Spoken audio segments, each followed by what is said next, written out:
After the end of World War II, the world was split into two, East and West. This marked the beginning of the era called the Cold War.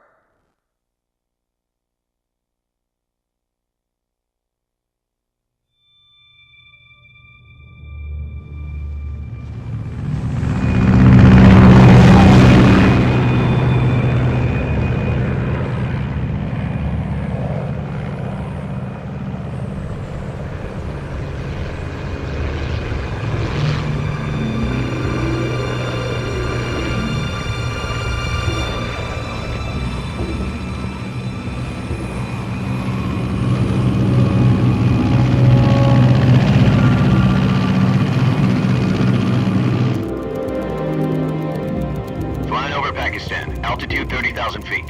Approaching Soviet airspace.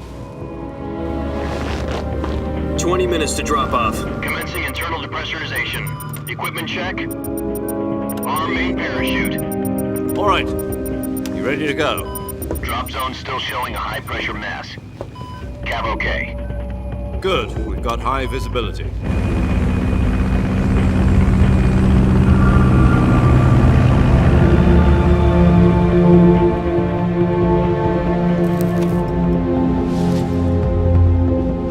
Put out that cigar. Connecting oxygen hose to interior connector. Put on your mask.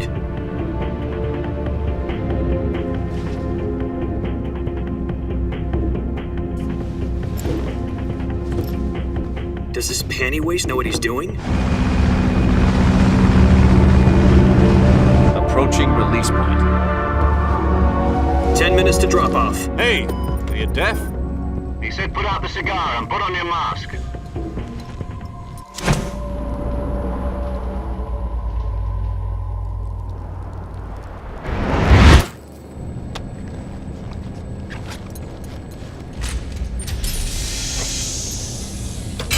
Depressurization complete. Checking oxygen supply. 6 minutes to drop off. Opening rear hatch.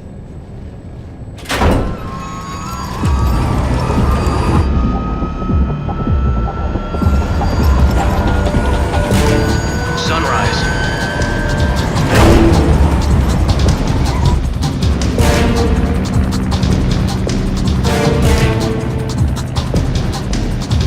External temperature minus 46 degrees Celsius. 2 minutes to drop off. Stand up. You'll be falling at 130 miles per hour. Try not to get frostbite from the wind chill. 1 minute to drop off. Move to the rear. Activate bailout model. This is one for the history books. The world's first halo jump. 10 seconds to drop off. Stand by. Status okay. All green. Prepare for drop-off. Countdown. 5, 4, 3, 2, 1. Spread your wings And fly. God be with you.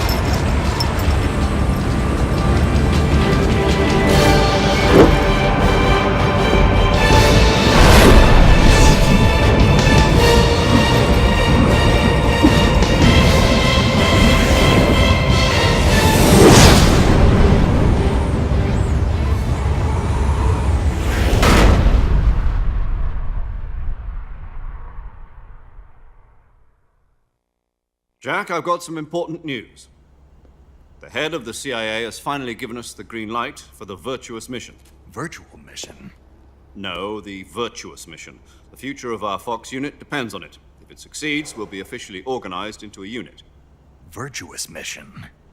Sounds like some kind of initiation ritual. You know, don't get cocky. This isn't a training op. Right. So what exactly is this wonderful mission? Well, about 2 years ago, a certain Soviet scientist requested asylum in the West through one of our moles. His name is Nikolai Stepanovich Sokolov. He's head of the OKB 754 Design Bureau, one of the Soviets' top-secret weapon research facilities, and the East's foremost expert on weapons development. Sokolov? Isn't he that famous rocket scientist? The very same. On April the 12th, 1961, the Soviets achieved the first manned spaceflight in history. The Earth was blue, but there was no God. Well spoken. The rocket that carried Yuri Gagarin to orbit was the A-1, known as the Vostok rocket. Sokolov is said to be the man most responsible for the multi-engine cluster used in that rocket. After Gagarin's flight, Sokolov left rocket development to become the head of the newly established Design Bureau.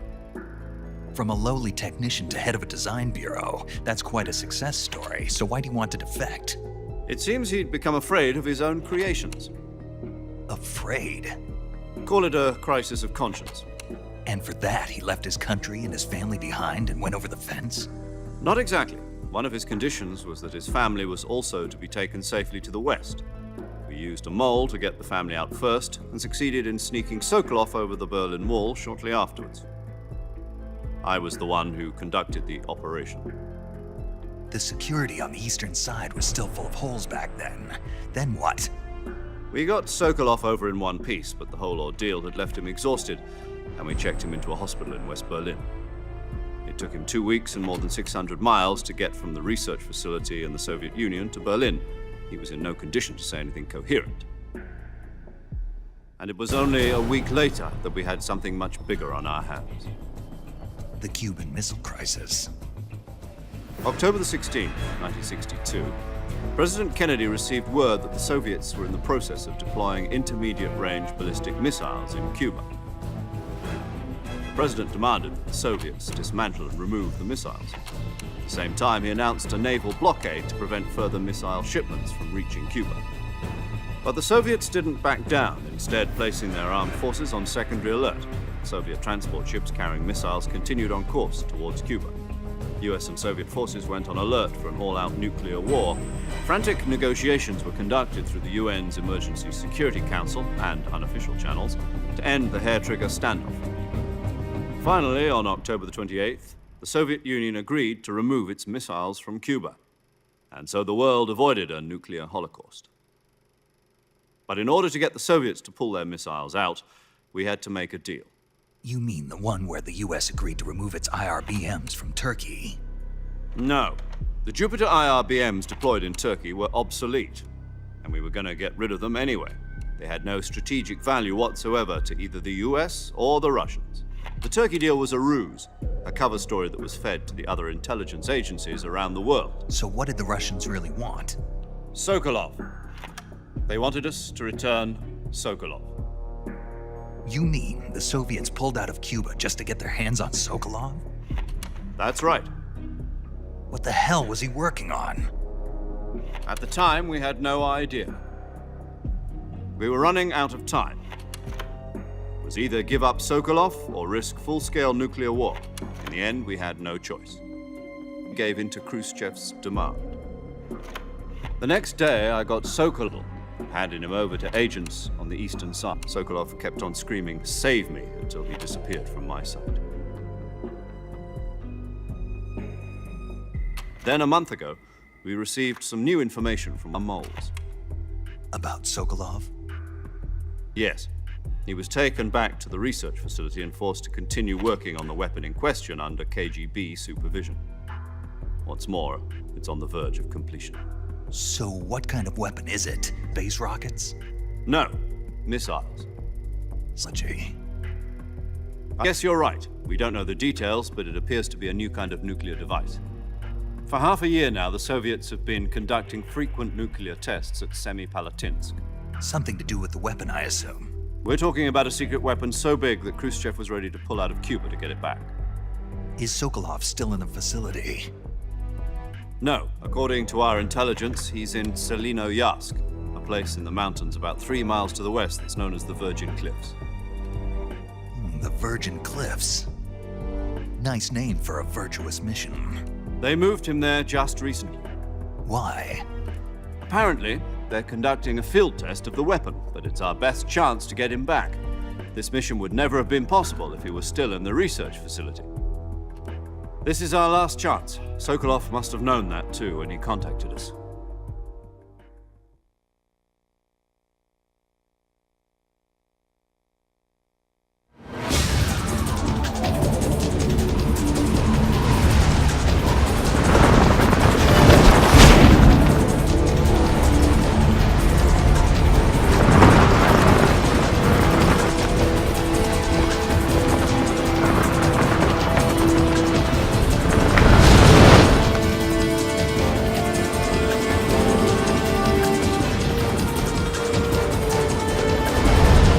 Listen up, Jack. Your mission is to infiltrate Selino Yask in the Soviet mountains, ensure the safety of Sokolov, and bring him back to the West.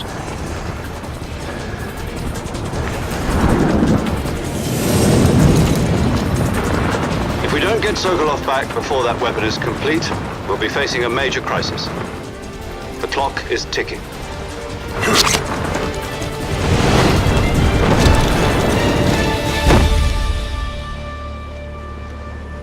Once we've confirmed the rescue of Sokolov, stand by at the recovery point. A recovery balloon will be dropped at that point. Helium will be pumped into the balloon to inflate it. The process takes about 20 minutes. Once it's complete, the gunship's arm will latch onto the balloon and pull it up. The Fulton surface-to-air recovery system. I'm familiar with the theory. Take it easy. It's been combat-proven. Do you think Sokolov is up to it? The shock will be less than during a parachute jump, and the arm can handle up to 500 pounds. So you're planning on going over the border in a single combat Talon? She's equipped with two 6-barrel 20mm Vulcan cannons, as well as two 40mm machine guns.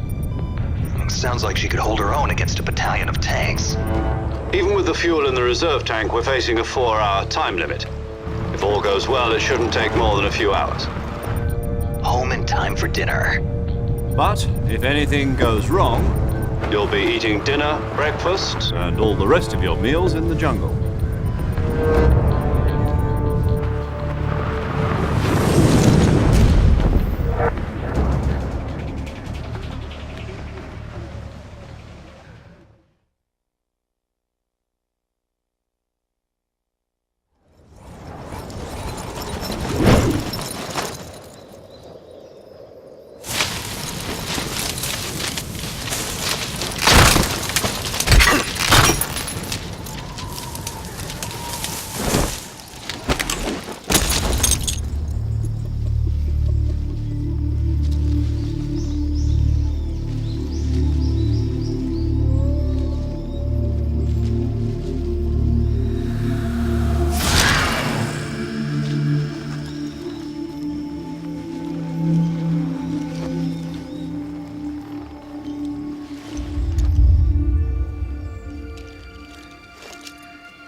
What's wrong? You were expecting something different? Now, go and find Sokolov and get him out of there. What's wrong? You were...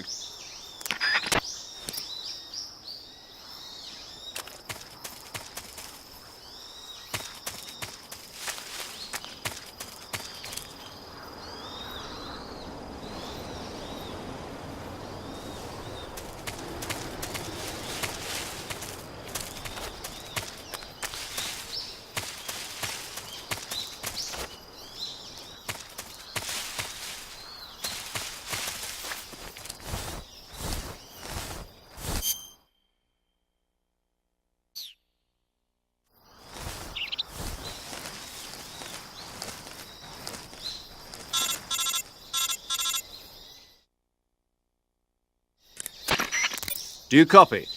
You're already in enemy territory, and somebody might be listening in. From here on out, we'll be using code names to refer to each other. Your code name for this mission will be Naked Snake. I'll be referring to you as Snake from now on. You're not to mention your real name.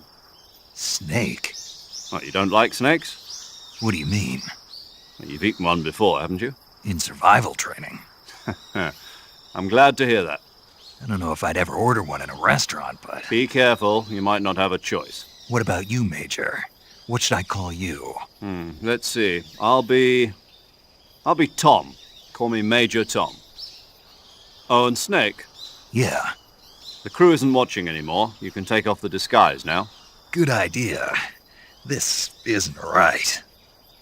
Time for the snake to shed his skin.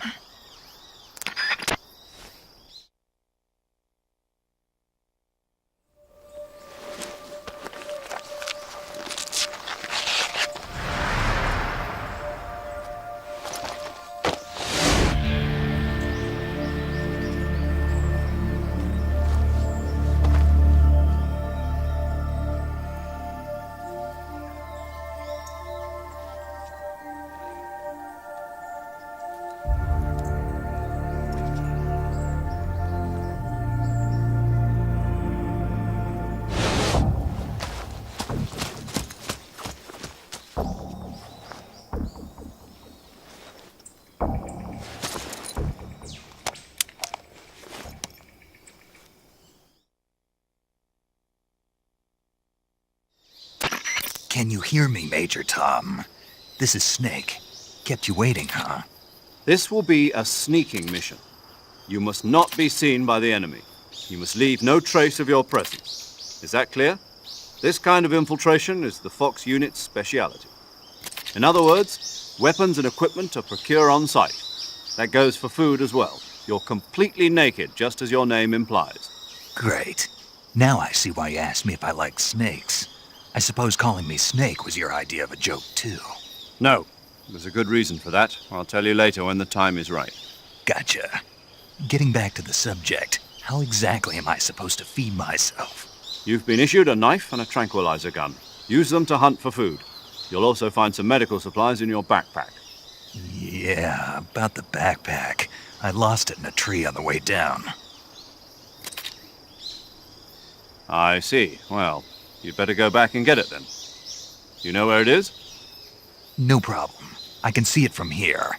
It's stuck on a branch. To climb a tree, stand in front of a tree that's covered in ivy and press the action button. I'll be monitoring your progress over the radio. We can't risk violating Soviet airspace, but I'll be in the gunship. My frequency is 140.85. I'll give you a call if I need to talk to you. If you need to talk to me, use the send function. Okay, Snake, go get your backpack.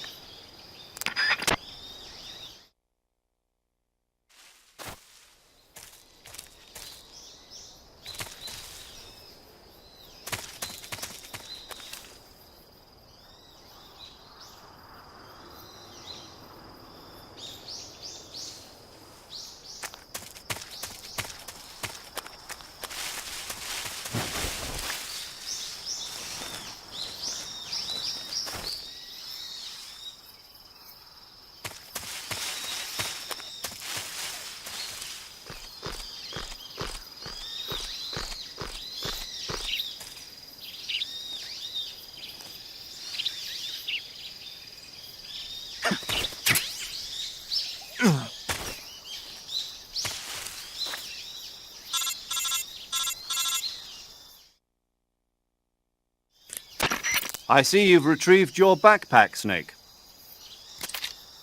To equip a weapon, it's necessary to take it out of your backpack. In the survival viewer, choose Weapon from the backpack. Your available weapons will be displayed in a window in the upper left. From that list, choose the weapon you want to equip and press the Enter button. For other equipped items, just do the same thing from Item. Got it. Use the survival viewer backpack. Yep, that's right. Survival is fundamental to this mission. After you've been out in the field for a while, your stamina will start to drop. If your stamina gets too low, it'll affect your performance. You won't be able to shoot accurately, for example, and your wounds won't heal as smoothly. Keep an eye on your stamina so you don't run out. To recover lost stamina, you can hunt for local flora and fauna. You can use either your tranquilizer gun or your knife to hunt. My only weapon is a Mark 22 Hush Puppy tranquilizer gun? That's right. It's been fitted with its own suppressor. However, the suppressor will deteriorate every time you fire. Once its durability reaches 0, the noise suppression effect will be gone. So don't get too trigger happy with it. The suppressor's durability is shown in the icon. Any weapons and equipment beyond what you're carrying now, you'll have to find as you go. I have to find my own weapons and equipment? Whose crazy idea was this anyway? Solo covert actions are standard Fox operating procedure. You can't leave any traces of your presence. No weapons, equipment, footprints, sweat, or bodily waste. The same goes for bullets and cartridges, too. Your presence in enemy territory is already a violation of international conventions of warfare. There aren't supposed to be any American soldiers in Russia. It could spark an international incident. You can't let anyone see you. You can't let the enemy know you're there. This is a stealth mission. You're a ghost, Snake, in every sense of the word. And there'll be no rescue if you're captured. The military and US government will deny any involvement in the affair. Then I'll just have to take care of myself, huh? I'm afraid so. You've been given a fake death pill for that purpose. SIS guidelines stipulate that soldiers on covert ops like this one be issued a potassium cyanide capsule. Tape it to your body so you can take it when you need to. How generous of you. Use it if you're taken prisoner by the enemy. It'll send you into a state of false death for a short time. Fooling them into thinking that I'm really dead. So, how do I come back to life? Just take the revival pill. You mean that thing they put in my tooth before the mission? That's the one. But be careful. If you remain in a state of false death for too long, nothing will be able to bring you back. Remember that. I'll keep it in mind. You said this was a solo mission, right? Right. I guess that means I can't count on any reinforcements. Correct. The mission rests entirely in your hands. A real one-man army. Relax. There's a support team ready to back you up over the radio. Who? I'll introduce them to you. This time, survival is of utmost importance. The first member of the support team will be in charge of monitoring your physical condition, acting as a medic, so to speak, as well as recording your mission data. She's a member of Fox as well, and she's here on the gunship with me. She? Hello, Snake. I'm paramedic. Nice to meet you. Paramedic. As in a medic who comes in by parachute. Aren't you going to tell me your real name? Are you going to tell me yours, Mr. Snake? My name, huh? It's John Doe. And they call you Jack for short. You're a regular Captain Nemo. A name means nothing on the battlefield. After a week, no one has a name. What's your name? Jane Doe. Very funny. I wasn't joking, but I'll tell you my name only if you manage to make it back alive. My frequency is 145.73. She's also in charge of recording your mission data. Whenever you want to save, send a message over the reserved save frequency, 140.96. So saving lets me record my mission data. That's right. It also records the state of your health. Good to know. There's one more person I want to introduce you to, Snake. Huh? Speaking of snakes, you remember the boss, don't you? A legendary soldier and your mentor. Actually, it was the boss that got the DCI's authorization in the first place. She's going to be serving as Fox's mission advisor. The boss is? She also helped me plan this mission. She and I were at SAS together. Jack, is that you? How many years has it been? Boss? That's right. It's me. Talk to me. Let me hear your voice. It's been 5 years, 72 days, and 18 hours. You've lost weight. You can tell just by the sound of my voice.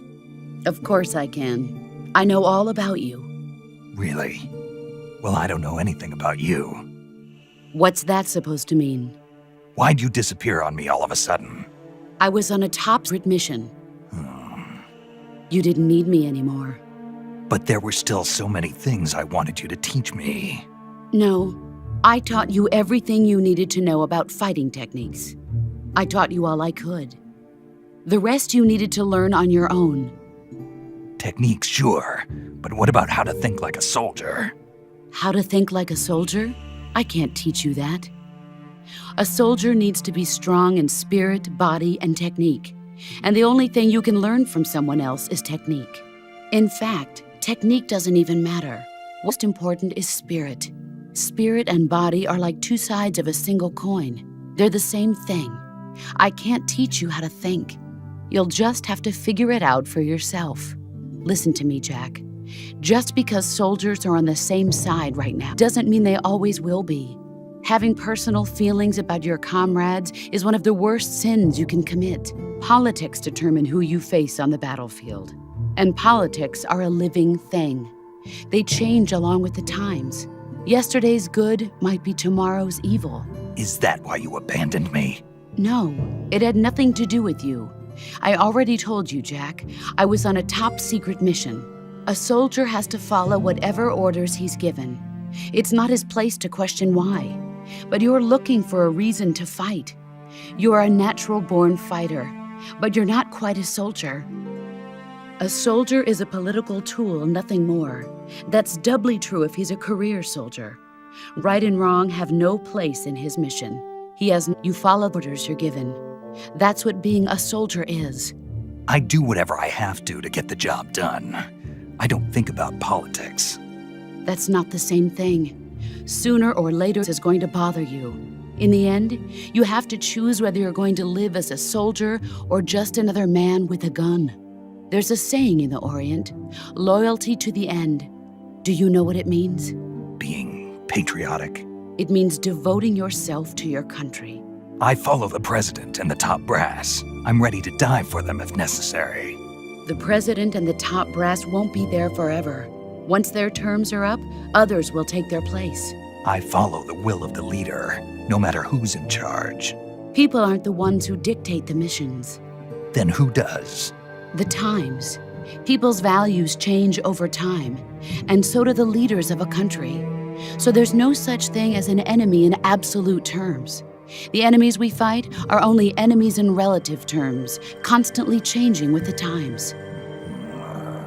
As long as we have loyalty to the end, there's no point in believing in anything, even in those we love. And that's the way a soldier's supposed to think? The only thing we can believe in with absolute certainty is the mission, Jack. All right, but do me a favor. What is it? Call me Snake. Snake? Oh, right. Your code name is Snake. It suits you well. That's right. The legendary unit that the boss put together during World War II was a snake. The Cobra unit, a group of heroes that brought the war to an end and saved the world. As long as you've got a legendary hero backing you up, you'll be fine. Isn't that right, Snake? Yeah, I can't think of anyone else I'd rather have with me. Oh, and one more thing, boss. Yes? It's good to hear your voice again. Same here. After all, who knows if either of us will make it out alive? Snake, you are always best at urban warfare and infiltrating buildings. But this is the jungle. Survival is going to be key. Those CQC techniques I taught you are sure to come in handy. CQC? Close quarters combat, huh? I've been in the Green Berets for the past few years. I'm probably pretty rusty. Not to worry. I'll be here to help you remember. After all, this is your first actual survival mission. I'll be supporting you over the radio. Where are you, boss? Next to the Major? The boss is communicating with us by radio from aboard a Permit-class submarine in the Arctic Ocean. My frequency is 141.80. Call me if you need my advice on battle techniques. Gotcha. Your mission is to retrieve Dr. Sokolov. Dr. Sokolov is being held in an abandoned factory located to the north of your current position. Avoid heavy combat and don't let anyone see you. Don't forget that this is a stealth mission.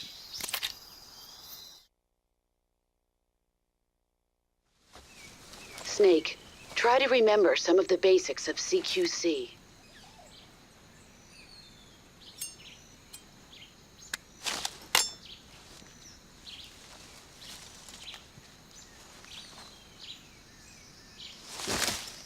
Commencing Virtuous mission now.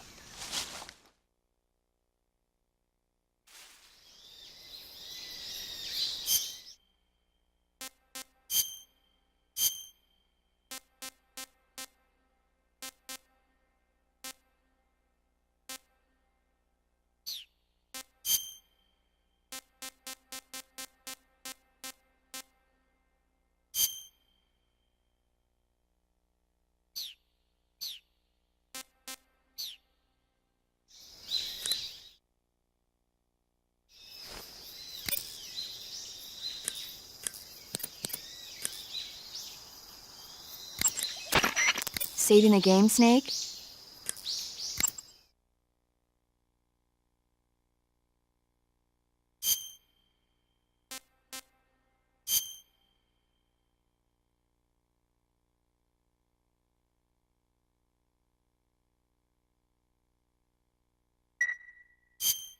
Hey, Snake, you ever heard of Godzilla, King of Monsters? No, what is it? It's a movie. You haven't seen it? Nope. It's about this monster called Godzilla, who grows to an enormous size in a nuclear test and goes on a rampage in Tokyo. Nuclear test, huh? Then the Marshall Islands must be crawling with giant monsters right about now. It's just make-believe. Maybe that's why my pants have been so tight lately. Snake, it's a movie, not a report out of Los Alamos. I know. So then what happened? Godzilla is immune to all weapons, and humanity has no way to stop the monster. Dr. Shirazawa develops a new type of weapon, but meanwhile, Godzilla is getting closer and closer to Tokyo, obliterating everything in its path. It was originally a Japanese movie, but they made an American version, too.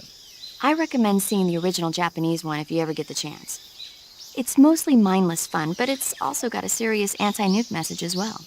Where can I see the original? You'll just have to go to Japan. Really? That's too bad. Well, if you wait 40 years, you might be able to see it in America, too.